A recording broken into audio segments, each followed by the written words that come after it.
پھر اللہ سبحانہ نے ارشاد فرمایا یہ سب اس لیے ہے تاکہ تم کامیابی اور کامرانی کی زندگی بسر کرو اور تمہاری معاشرہ کی صلاحیت بخش کوششیں پھل لائیں۔ تو مسلمانوں، جس طرح مرد گھر سے باہر نکلتا ہے بالکل اس طرح سے عورت بھی گھر سے باہر نکل سکتی ہے۔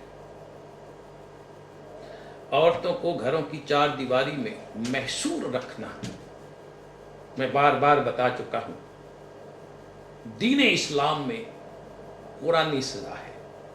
اس لیے عورت اندر ضرورت گھر سے باہر نکل سکتی ہے، اس میں کوئی حرج نہیں۔ تو ظاہر ہے کہ جب عورتیں گھر سے باہر آئیں گی تو لا محالہ وہاں مرد بھی ہوں گے،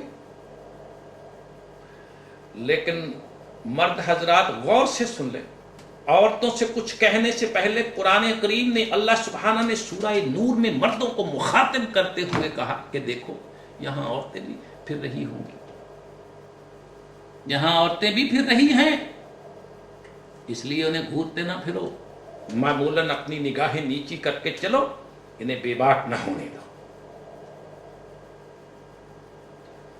ان تمام راستوں پر اس طرح پہرے بٹھا کر پھر عورتوں سے کہا کہ اب تم باہر آ سکتی ہو، لیکن کس انداز سے؟ بالکل اسی طرح جس طرح مردوں کو حکم دیا گیا۔ سورہ نور، مومن عورتوں سے کہہ دو وہ بھی معمولاً اپنی آنکھیں نیچی کر کے چلیں، نیچی کر کے رکھیں اور اپنی جلباب کو سمٹا کر قریب کر لیا کریں۔ تو بھئی جلباب ایسا کپڑا ہے جسے دوسری جگہ جاتے وقت اوپر سے پہن لیا جاتا تھا۔ اب ظاہر ہے کہ خواہ چادر ہو جو سینے پہ ڈال لی جائے، خواہ اوپر سے جلباب اوپر کوٹ پہن لی جائے، اس میں منہ چھپانے کا، سر چھپانے کا کوئی کرینہ نہیں۔ اور ویسے بھی اگر عورت کو منہ چھپانا ضروری ہوتا تو پھر کم از کم مردوں کو غض بصر، نگاہیں نیچی رکھنے کا حکم نہ دیا جاتا۔ مذہبی پیشوائیت کی طرف سے کہہ دیا جاتا ہے کہ جب زینت کے چھپانے کا حکم ہے تو چہرہ سب سے زیادہ نمایاں مقام زینت، اس لیے اس کا چھپانا سب سے مقدم ہے۔ یہ قرآن سے لا علمی اور جہالت ہے۔ مسلمانوں یاد رکھو، چہرہ مقام زینت نہیں، یہ تو مقام شناخت ہے، یہ تو پہچان ہے۔ پھر جب قرآن نے خود کہہ دیا کہ مقام زینت کیا ہے، ان کو چھپاؤ بجز ان مقامات کے جن کا ظاہر ہو جانا ناگزیر ہے۔ اس کے بعد مقامات زینت کے چھپانے کا جو طریقہ بتایا ہے وہ ایسا ہے جس میں چہرہ اور سر کھلا رہتا ہے، تو پھر چہرہ چھپانے کا، سر چھپانے کا منشا قرآن سے نہیں ہے۔ اور یہ بات بھی واضح رہے کہ قرآن نے خمار اور جلباب کا اس لیے ذکر کیا ہے کہ اس زمانے میں عرب میں ان کا رواج تھا۔ ہمارے لیے یہ ضروری نہیں کہ ہم بالکل ٹھیک اس زمانے کے جلباب اور خمار کا استعمال کریں۔ قرآن کا مقصد مسلمانوں یہ ہے کہ باہر نکلتے وقت مسلمان مرد اور عورت کی زینت اور آرائش کو مستور رکھا جائے، چھپا کے رکھا جائے، اور اس مقصد کے لیے جس قسم کا بھی کپڑا ہم مناسب سمجھیں اختیار کر سکتے ہیں۔ لباس کی وضاحت اور تراش خراش کا تعلق مذہب سے، دین سے، اسلام سے نہیں ہوتا، اس کا انداز معاشرت سے ہوتا ہے، تو جو زمانے کے ساتھ بدلتا رہتا ہے۔ مطلب قرآنی دینی مقاصد کے حصول کا ہے، وہ ہے زینت کے چھپانے سے، وہ ہے عفت اور عصمت کی تحفظ کرنا۔ اور قرآن نے سورہ احزاب آیت 33 میں خود ہی یہ بھی بتا دیا کہ اس طرز رفتار اور گفتار کی غائط کیا ہے، اس کی وجہ کیا ہے۔ فرمایا ان سے کہہ دو اپنے تبرج نمود حسن کو نمایاں نہ کرتی پھریں جس طرح اسلام سے پہلے عہد جہالت میں ہوتا تھا۔ تو مسلمانوں تبرج جہالت کا شعار تھا، تکبر، اور قرآن نے اس سے روکا ہے۔ تبرج برج سے ہے، برج کے معنی ہے واضح کرنا، کسی چیز کو ابھارنا، بلند کرنا، اس کی نمود و نمائش کرنا۔ اس کے برعکس حیا ہے، جس کے معنی سمٹنے کے ہیں، سکڑنے کے ہیں۔ چنانچہ تبرج میں نمود اور ابھار ہے اور حیا میں سمٹنا ہے، ٹو شرنک۔ قرآن نے تبرج، نمود سے منع کیا ہے، مرد اور عورت دونوں کو۔ پھر اسے بھی یاد رکھیں کہ جو نقشہ گھر سے باہر کا ہے وہی نقشہ گھر کے اندر غیر مردوں کی موجودگی میں بھی ہوگا۔ لہذا گھر کے اندر بھی مسلمان عورت کو غیر مرد کی موجودگی میں بیٹھنا منع نہیں، اس کی اجازت ہے، لیکن انہی شرائط کے ساتھ جو ان کے لیے باہر جانے کی صورت میں ضروری ہے۔ اس سے یہ حقیقت سمجھ میں آ گئی ہوگی کہ مردوں اور عورتوں کے باہمی تعلقات کے سلسلہ میں قرآن کا مقصود اور منشا کیا ہے، اللہ سبحانہ مسلمان عورتوں اور مردوں سے کیا چاہتا ہے۔ اس کا منشا ہے مردوں عورتوں دونوں میں عفت کی، عصمت کی حفاظت کرنا۔ لیکن اس کے باوجود ہمارے اسلامی معاشرہ میں عفت اور عصمت کی حفاظت، پاک بازی کی زندگی، اس کا تقاضا صرف عورت سے کیا جاتا ہے، مرد سے نہیں۔ ہمارے اس اسلامی معاشرے میں قرآن کی آیات محض بغرض ثواب تلاوت کے لیے رہ گئی ہے، ورنہ عملاً یہی ہو رہا ہے، حقوق سب کے سب مردوں کے ہیں اور فرائض کی ذمہ داری عورتوں پر ہے۔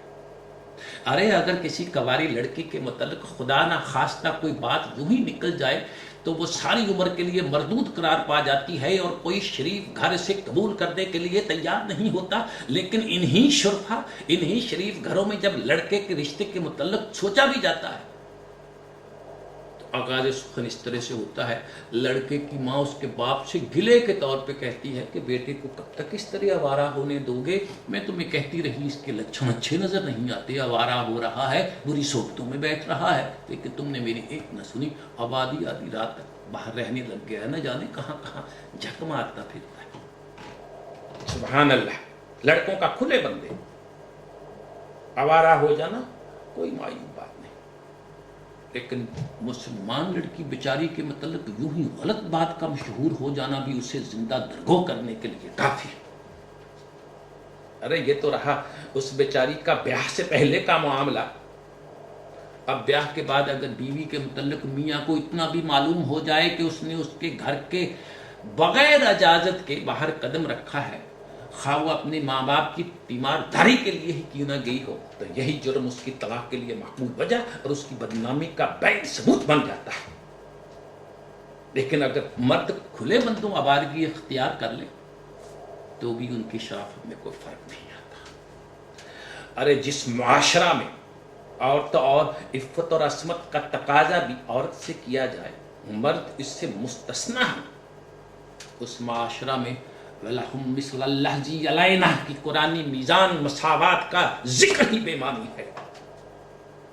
لیکن مسلمانوں میری بات یاد رکھو، قرآن کی روح سے شرف انسانیت کی اس بنیادی شق پاک دامنی کا تقاضا جیسا عورت سے ہے ویسا ہی مرد سے ہے۔ اگر حفاظت عصمت عورت کی ذمہ داری ہے تو وہ بطور اپنے حق مرد سے بھی اس کا تقاضا اتنا ہی کر سکتی ہے جتنا مرد اس سے کرتا ہے۔ یہ اسلام ہے، یہی دین ہے۔ یہی وجہ ہے کہ قرآنی معاشرہ میں جس طرح اس حفاظت کی کوتاہی سے مسلمان عورت مجرم قرار پاتی ہے، بالکل اسی طرح مسلمان مرد بھی مجرم قرار پاتا ہے، حتیٰ کہ دونوں کی سزا بھی یکساں ہے۔ مسلمانوں میری بات یاد رکھو، قرآنی اسلامی معاشرہ میں ہر مرد اپنی بیوی کے علاوہ کسی عورت کی طرف نگہ خیانت سے دیکھنا بھی جرم سمجھتا ہے۔ اسی طرح ہر عورت اپنے خامد کے علاوہ کسی مرد کی طرف دیکھنا۔ اسلامی معاشرہ میں مردوں اور عورتوں کی نگاہیں خود بخود شرم و حیا سے نیچی رہتی ہیں، کبھی شوخی بے باکی سے اوپر نہیں اٹھتی۔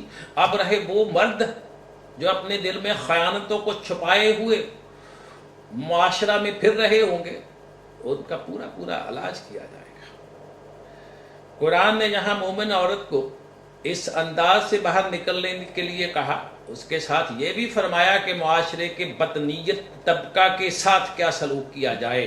اس طبقہ کو قرآن منافق کے نام سے پکارتا ہے، اور قرآن کی مسلمانوں یہ اصطلاح بڑی جامع ہے۔ اس سے مراد وہ لوگ ہیں جو مسلمانوں کے معاشرہ کا جز بن کر تو رہیں، لیکن ان حدود و قیود کی پابندی سے جی چرائیں جو اسلامی معاشرہ میں ان پر عائد کی جائیں، اور ہمیشہ اس فکر میں رہیں کہ ان پابندیوں سے وہ خود تو گریز کرتے رہیں مگر دوسروں پر اس کی پابندیاں عائد کرتے رہیں، اور ان سب میں سب سے زیادہ اور سب سے اہم اور سب سے پہلے یہ کام کرنے والے مذہبی پیشوا لوگ ہوتے ہیں، اور وہ ان پابندیوں کی راہیں نکالتے رہتے ہیں۔ مگر قرآن نے مومن عورتوں سے جب کہا کہ وہ باہر نکلیں تو اپنی زینت کو جلباب سے، چادر سے چھپا کر رکھیں۔ اس کے بعد ہے کہ اگر منافقین، وہ لوگ، وہ مرد جن کے دل میں خباثت کا مرض ہے، اپنی شرارتوں سے باز نہ آئیں، تو پھر معاشرہ کی، اسلامی معاشرہ کی اسلامی انتظامیہ کے لیے ضروری ہو جائے گا کہ ان کے خلاف آواز اٹھائیں، ان کے خلاف ضروری کارروائی کریں۔ اس کے بعد ان اقدام کا ذکر ہے جو ایسے لوگوں کے خلاف کیا جائے گا۔ اس کی پہلی کڑی قرآن نے یہ بتائی ہے کہ ان لوگوں کو معاشرے سے دور رکھا جائے اور پھر ان کی اصلاح کی جائے۔ اگر اس طرح بھی اصلاح پذیر نہ ہوں تو ان سے حقوق شریعت، دیگر مراعات و مفادات چھین لی جائیں۔ اگر اس پر بھی باز نہ آئیں، انہیں گرفتار کیا جائے۔ اگر وہ حکومت کے اس اقدام کے خلاف سرکشی کرے تو ان کی سزا قتل ہے۔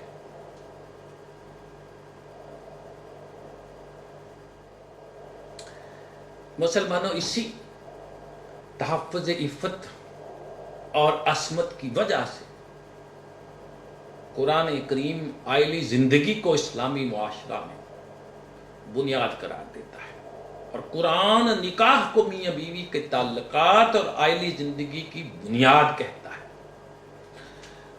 مزاج، خیالات، مقاصد کی ہم آہنگی، راستے اور منزل کی یکسانیت اور اس قسم کے قلب اور نگاہ کی ہم آہنگی، یک نگہی رکھنے والے مرد اور عورت کا یہ باہمی عہد کہ ہم دونوں مل کر ایک ایسا متوازن، خوشگوار ماحول اور معاشرہ بنائیں گے جس میں پرورش پا کر ہمارے بچے شرف انسانیت کا حسین پیکر بن کر پروان چڑھے، قرآن کی اصطلاح میں نکاح کہلواتا ہے۔